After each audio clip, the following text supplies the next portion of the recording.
for us from the beginning, the decision was to never worry about what Hanson should sound like, but just knowing that there's certain things that are inherent about who we are, the way we write, the way we sing together. There's a certain kind of Hanson that's just always going to be in what we do, and with our music and with each album, we just need to make records that we feel passionate about, and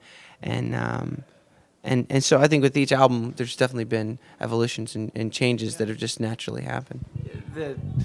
Probably the most unique thing sonically about this record is just kind of the way we approached it recording. We recorded it very live, meaning, typically in a lot of records these days, you'll put a guitar down and that sounds good, and then you go record the next part, and then you'll build up the song.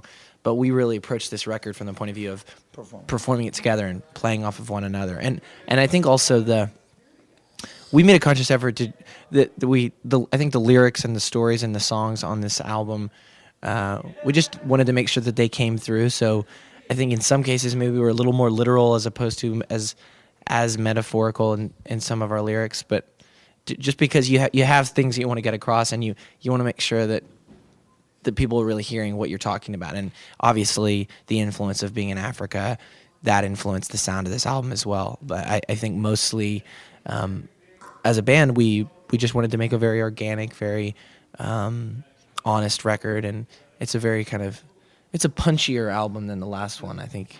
Yeah. I mean, the last record, which was called Underneath, which was our first independent release since leaving our other record company because of corporate mergers and so on, wasn't really a good fit for us.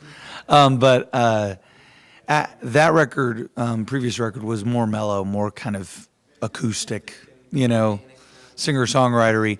And this record definitely has a lot more throwbacks to our R&B, roots of, growing up listening to 50s and 60s rock and roll.